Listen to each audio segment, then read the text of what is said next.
Welcome, classic rock fans, to Your Questions Answered. I apologise for the length of time it's taken me to get around to doing this. I've been kicking this particular can up the road for a while now. I also apologise for being full of cold, so I'm more nasally than usual. Anyway, let's get cracking, shall we? First question, Joey Bruno from Music Archives. Two-part question. I wonder what's your opinion of the band Refugee and Triumvirate? I hope I said that correctly. Do you think they're just a pale ELP? Are they both relevant in their own right? Well, yes, they are relevant in their own right. I mean, Refugee, if I'm not mistaken, I'm just winging this, really. I'm not doing any research for it. Refugee were a band that emerge or rise phoenix-like from the ashes of the nice.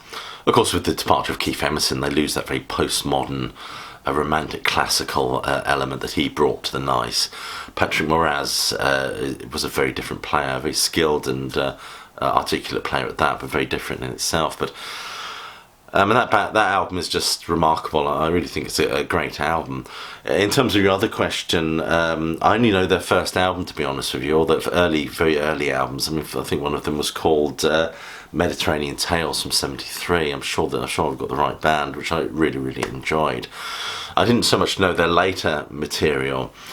In terms of being a pale ELP, a kind of weaker version of ELP or clone, I just don't agree with that at all. I think these are great bands in their own right and relevant in their own right. But I think any sort of prog threesome, which I realise sounds so very wrong in itself. I suppose a prog threesome is like an ordinary threesome, but like a 20-minute keyboard solo in the middle of it is going to naturally draw anything that's very keyboard centred as well. Is naturally going to draw perhaps comparisons to Emerson, Lake and Palmer, perhaps unfairly so as well. But yes, I do like these bands, and there should be a classic album review on these albums. But I'll refer you to the answer that I'm about to give somebody else, I think.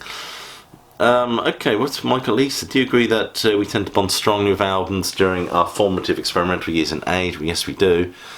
If so, does that introduce a temporal bias when we compile these top 10 lists?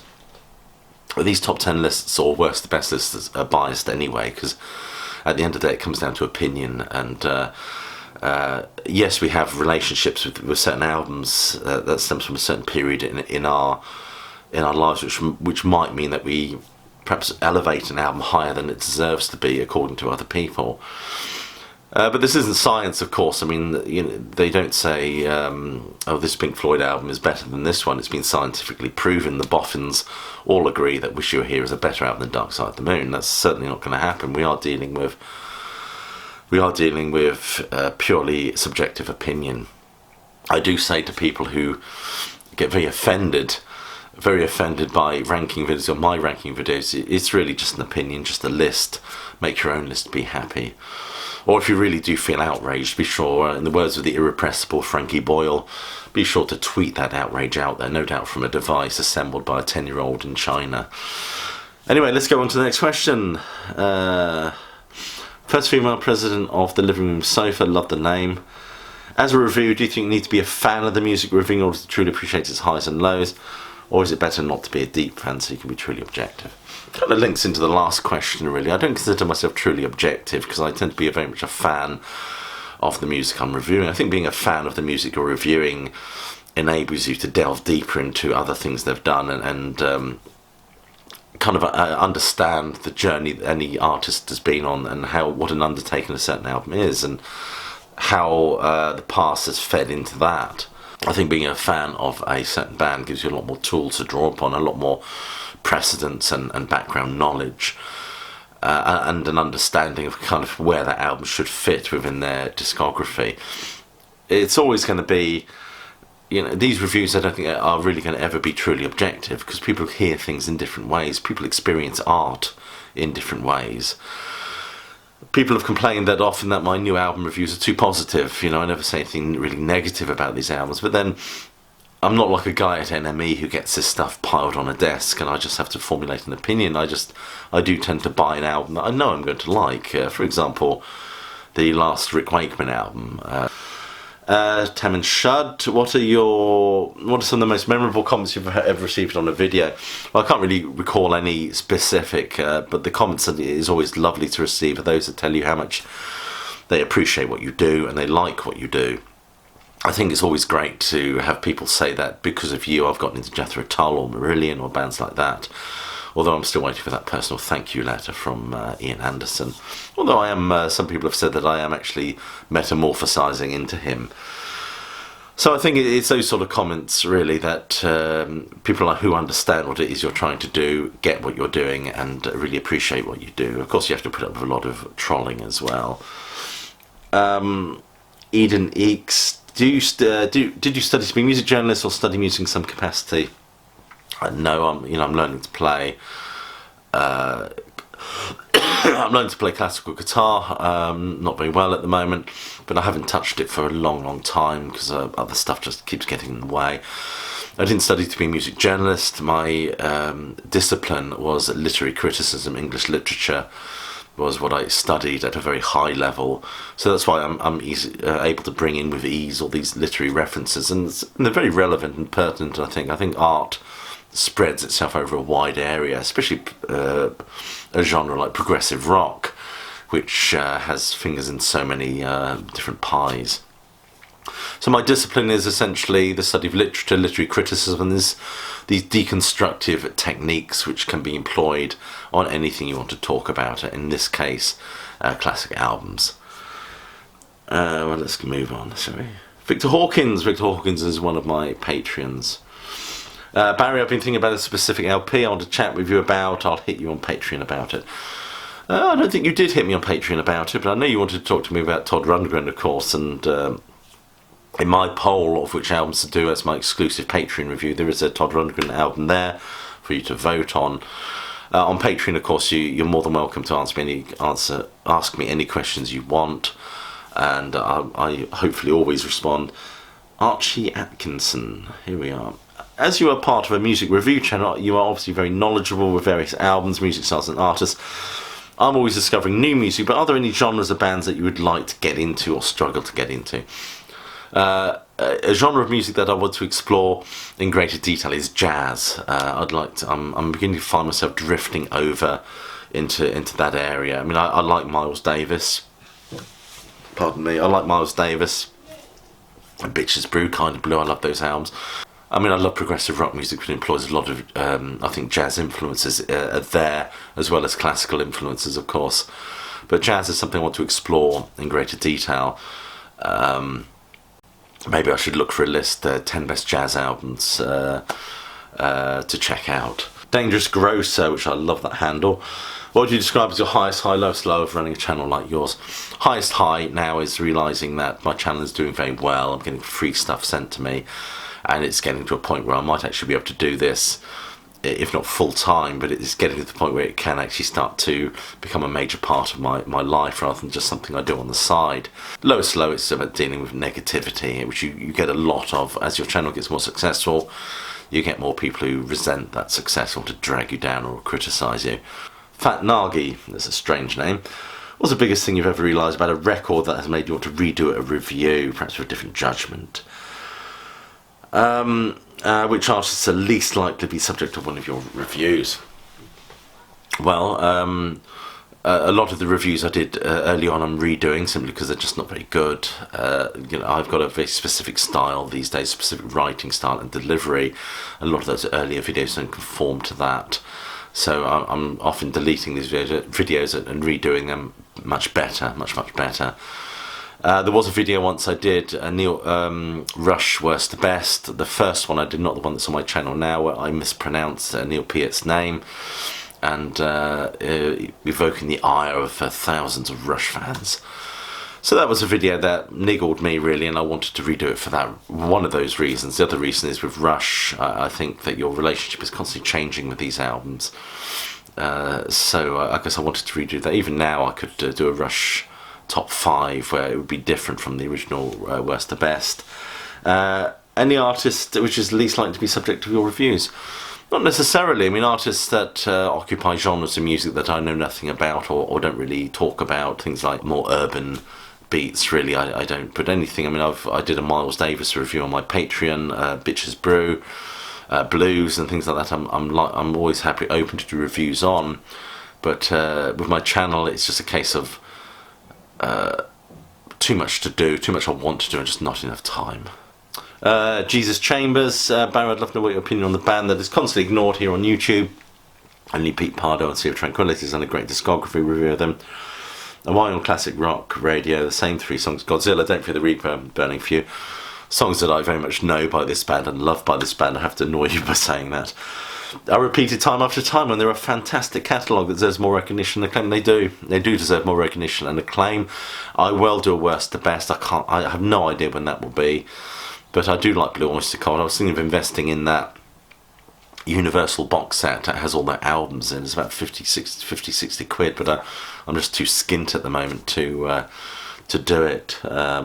Maybe I'll get a Fund Me campaign going for help me to purchase the Blue Oyster Cult box set and research their back catalogue more. I've got 2 or 3 other albums and I enjoyed their last one, and they're a great band. I saw them play live at the Rambling Man Festival a few years ago where they dedicated Don't Fear the Reaper to Amy Winehouse. Yes, it must be done, it should be done. I won't annoy you by saying more cowbell either, so there you go. Spix says, talk about lesser known artists that warrant to listen, like Budgie or Dust. Yes, I agree. I mean, there's so much I could do. There's so much I want to do, but just do not have the time to do this stuff as much as I want. I'd love to upload about 3 videos a week. I think it's in the post. Perhaps another year, maybe I will just say, sod your pension and do this full time. Budgie, I love Budgie. I'm not sure that I don't do obscure artists as such. I know my channel tends to favour the bigger artists. They just happen to be my favourite artists, Jethro Tull and Pink Floyd. A band's Genesis, yes, a band that I'll talk about till the cows come home. Although, you know, on my channel I have done a classic album review on Uriah Heep. They're seen as kind of the poor relation of Deep Purple and Led Zeppelin. I've done an album review on the Incredible String Band. I mean, I would say they're pretty obscure. I don't think they're any less obscure perhaps than Budgie. And the 13th Floor Elevators. I'd love to do more classic album reviews on areas that really interest me, like obscure psychedelic albums.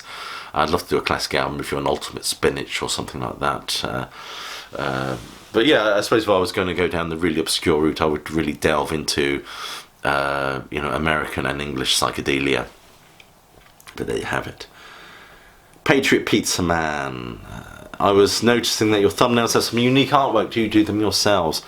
Well, my thumbnails these days tend to be photographs and album covers that I manipulate with PowerPoint, believe it or not, and to make really nice thumbnails. Thumbnails are very, very important. The ones that you're alluding to are the illustrations, where I have used illustrations in the past. I think that would be less and less now in the future. Problem with illustrations is they belong to an artist. I don't do them myself. They belong to an artist, and you've got to try and track down that artist, say, can I use this in a thumbnail? Usually they say yes, and I usually give them a call out in the video. I put a card in my video advertising their Pinterest or web page or something like that, and hopefully they do say yes, because sometimes you design a thumbnail that's just so good you just want to use it. Nicholas Payne, what do you think are the best packaged box sets by any artist? Easy question, don't even have to think about it. Jethro Tull. Those box sets are incredibly good. I mean, the sheer volume of the booklets and the stuff you get with it is just really, really worth every penny spent. I'm looking forward to the A one that's coming out. If I could say that an artist I would like to say gets similar treatment, I'd like to see all the Genesis albums get the similar treatment, quite frankly.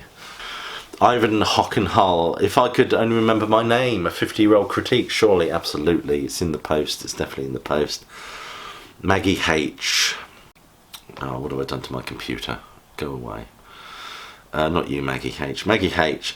I struggle to find any music that can compare with the stuff of our era. I don't know what your era is.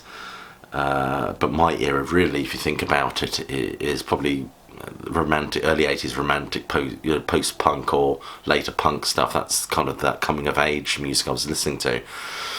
What happened to me in 79, I've done this in a video, records that changed my life, which is, go and check out that video if you want to, is I talked about Pink Floyd's The Wall. I mean, it was such an influential album on my life. It's not an album I love dearly now, unfortunately. We've kind of drifted apart. But I listened to that album a lot, and it got me fascinated with Pink Floyd. You start getting fascinated with Pink Floyd, you start delving back into the 70s, then you start exploring artists around that. I also got to love the Rolling Stones.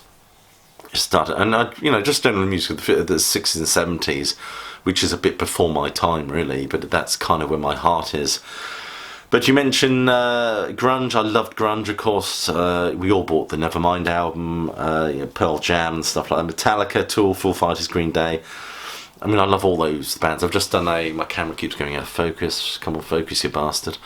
Foo Fighters, I've just done a review of. I think I've got most of their albums behind me, but I've just done a review on their last new album, which I'm beginning to love even more that I actually listened to it, by the way. Green Day, I had Dookie when it came out. What a great album. American Idiot is a classic concept album. And I should dedicate more time on my channel to lots of these bands. I have done Metallica classic song review, Foo Fighters new album review, Green Day I've done a classic song review. Those videos are somewhere, you need dusting off. They still exist on my channel. Go and check those out. So your thoughts? I think I've expressed my thoughts. Like you, for me, kind of grunge and Britpop was the cut-off point. I've sort of lost the thread of what's going on after that. Seamus Moore, what's your opinion of alternative rock? I've sort of touched upon that in a way. Well, if you consider alternative rock bands like R.E.M. and Red Hot Chili Peppers and all that sort of stuff, I absolutely love it. But again, not enough space given to this sort of music on my channel. I mean, I love the Foo Fighters, and I don't know, the Foo Fighters, are they alternative rock? B-52s, I love bands like that. Are they alternative rock? I mean, I like those.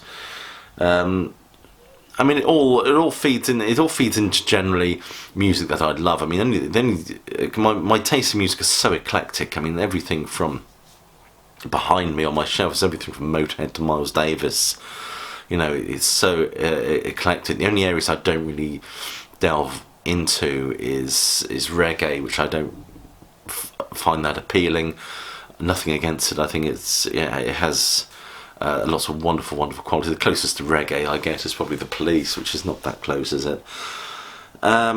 Starman 0832. Starman 0832. I wonder what the number is a reference to. I wonder if it's a Rush reference. I must listen to that album at 0832, see if you're trying to tell me something.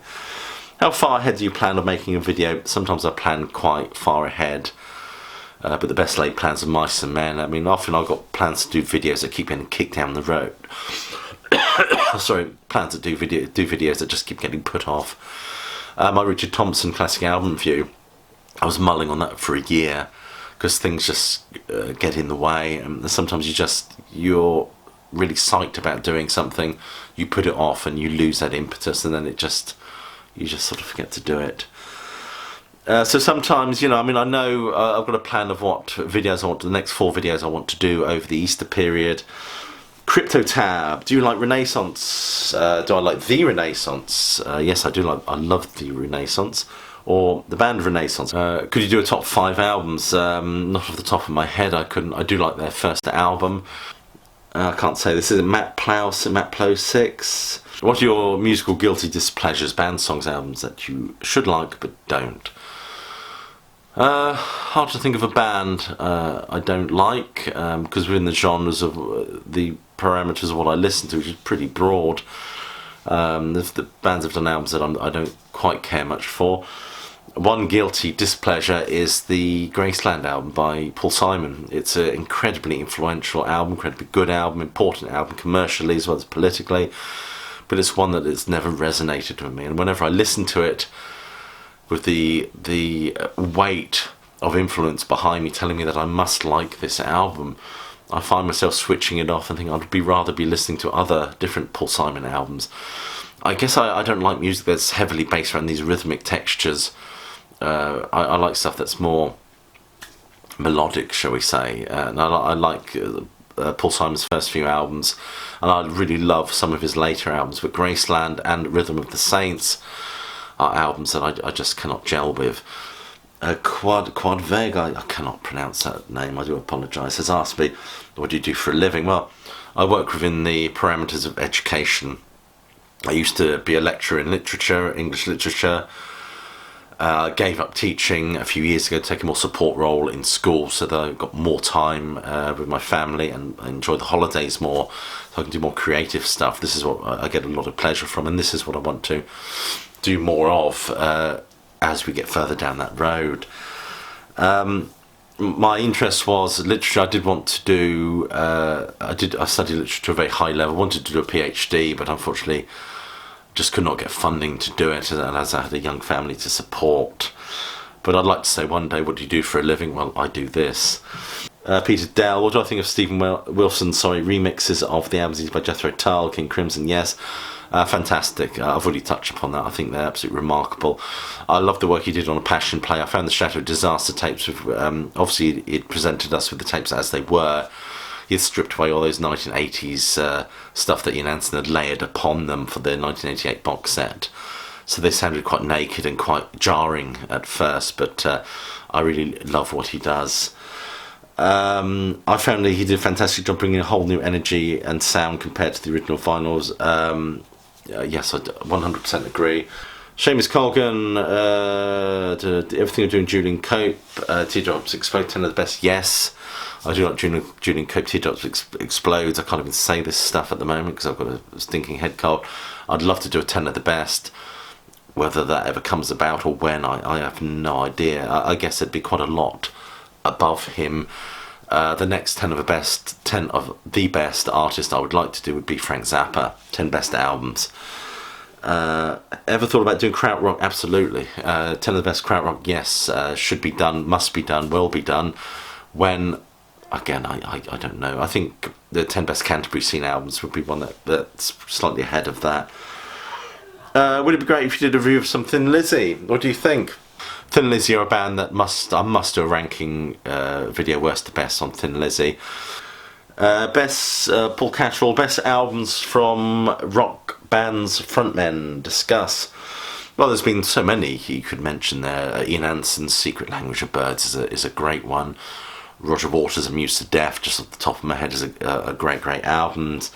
Iggy Pop's done some really good albums. He obviously was a frontman of a band at one point. John Anderson, of course, Steve Hackett. Steve Hackett wasn't the frontman, but Peter Gabriel. I mean, what some wonderful back catalogue Peter Gabriel has. There's so many great albums by one-time frontmen of great bands. It just leaves me to say thank you for all your wonderful questions and allow me to trawl through them. If there's any I've missed, I do apologise. I won't say click like and subscribe because you've evidently already done that, but do check that bell so you get notified of future uploads. It's so important for a new video, to get lots of views within the first couple of hours of being uploaded because it affects the algorithm. I will urge you to think about becoming a Patreon though. There's a fine body of work on my Patreon now, 58 videos, where I get the opportunity to perhaps even look at more obscure stuff. You get the chance to vote on an album every month, and I'm happy to chuck in some obscure choices there as well for you to force me to look at.